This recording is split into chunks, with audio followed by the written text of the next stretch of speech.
Hey man, your videos are stupid. Thanks. Just do more stuff about cars. Yeah, I'm working on that right now. I don't have time to wait for you to talk for like 10 minutes. Fine. Man. How to remove a fender off a full-size Chevy from 1958 to 1964. That includes Impala, Biscayne, Bel Air, any X-frame car, basically.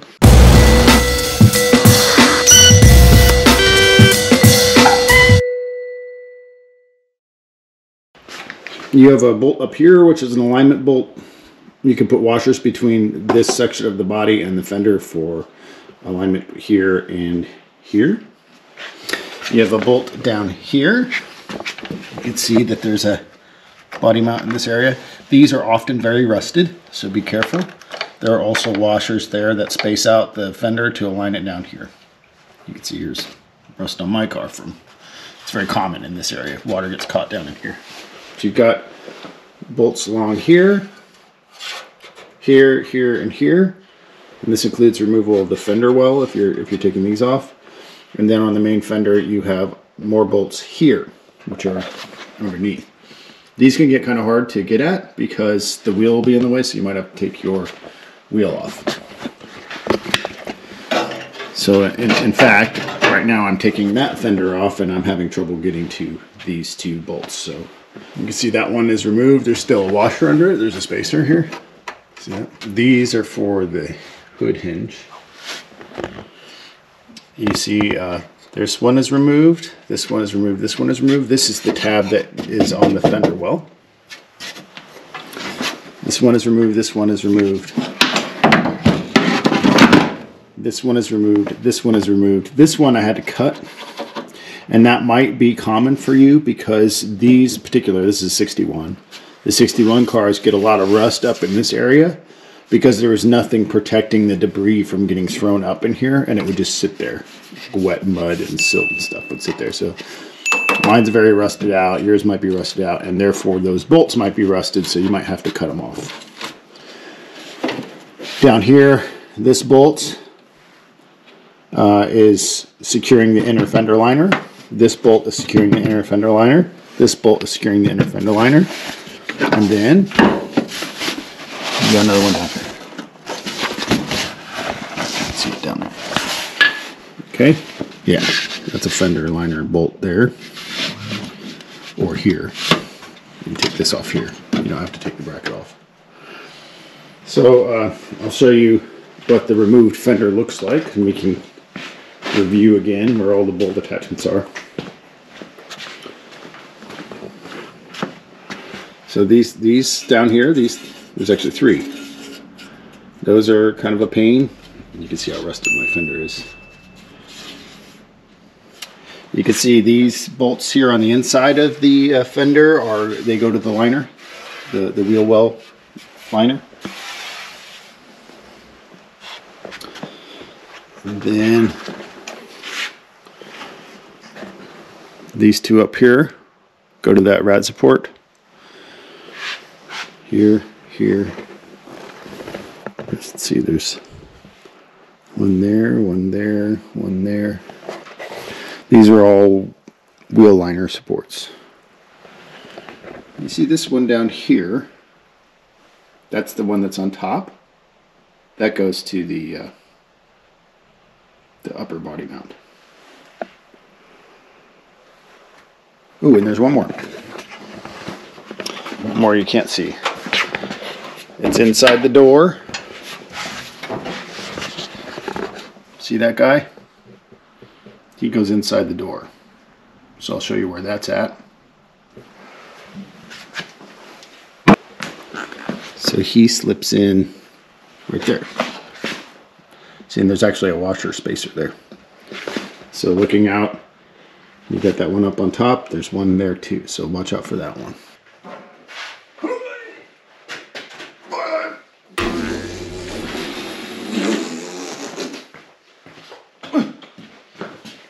So I still have to remove that one inside there.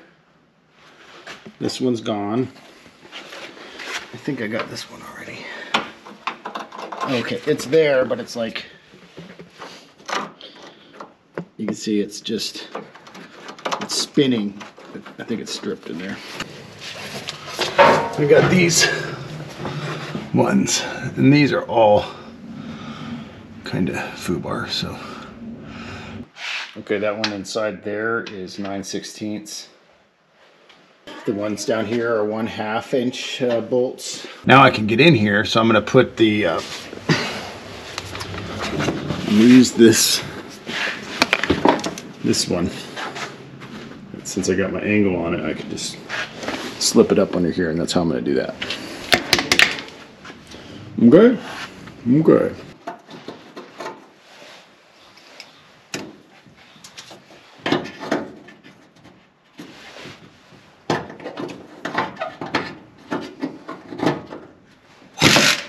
Jesus Christ.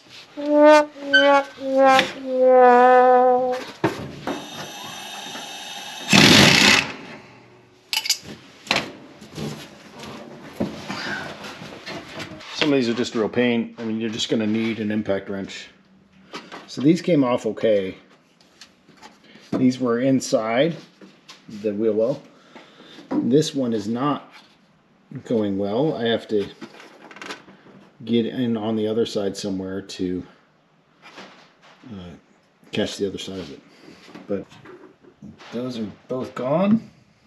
You know, these are not impact rated. You can get impact rated ones. Actually, I have one somewhere. I'm just being lazy. You can see how you choose these things up. You're not supposed to do that, but whatever. I go through these things all the time. Let's get an impact rated one.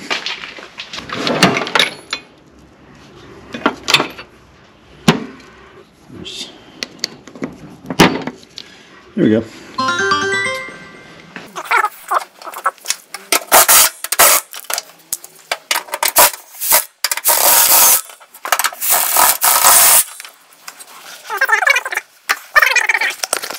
$20 bolts holding this thing on.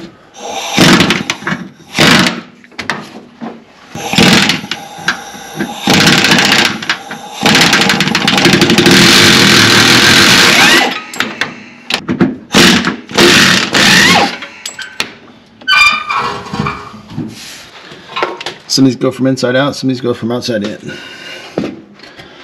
think I gotta get these two. So I was wrong. It's not just two here, it's 1, 2, 3, 4, 5. It makes this whole thing connected. So there's the guy up there I gotta get rid of. He's just a square one, so I'm gonna try that.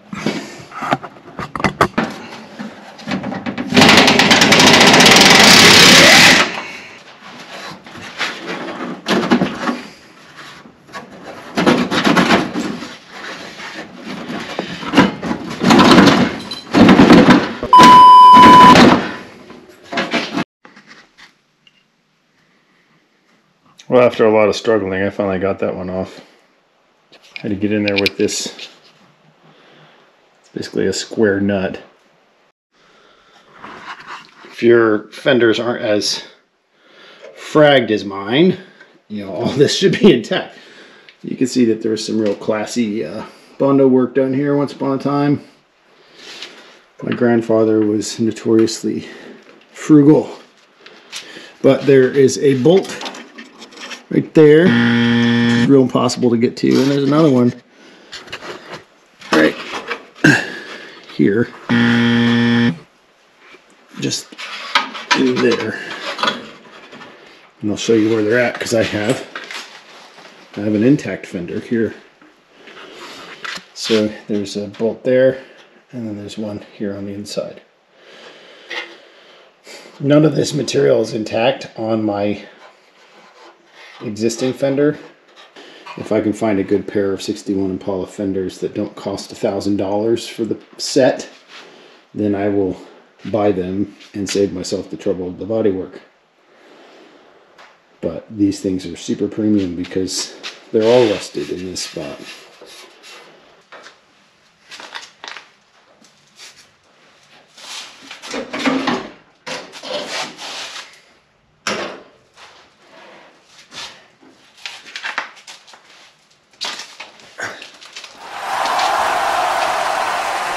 So let me show you the real tragedy here. It's kind of sad, you know. It's like these fenders are so rare, and they're really nice, but the condition of these was just not very good. So you see all this Bondo here? I mean, it's really, you could just like pull this stuff off. There's barely any metal substrate there at all. And it was so rusted up here, and there was so much like extra Bondo crap. Look at this. What is this? It's like freaking aluminum foil, just used as like a backer. So I had to cut some of it out to get it off. So I don't know. I was going to try to salvage these, but I might still be able to, you know. But at this point in time, if I can find a couple of fenders that are in really good shape, that don't have the rust issues in the ends of them around the headlight bezels, at this point I'll just buy them. I'd rather have intact fenders that were designed the way the factory did them than me hacking through them. I mean, you see my skills. What would you rather do? Buy a OEM one or watch me hack my way through it? So I'm going to get that fender well out. I'm going to get that fender well done. And then I'll have this whole engine bay exposed, and I'll be able to mock up the rest of the supercharger, the radiator. There's my radiator. I'll do the electric fan. I'm going to pull all these wires off. I'm going to put in new headlight frames, or I'm going to clean up these. I'm going to put in new fog lights. I'm going to polish up this grill. I'll just get this whole front end looking nice, and I'll pull the engine back out. I'll check all the bolts, tighten everything. I'll put it back in. Get the trans cross member resorted out. Get the alternator done. Get the power steering done. Get the brake lines replumbed. Pull all this wiring crap off. And then I think I could test start it.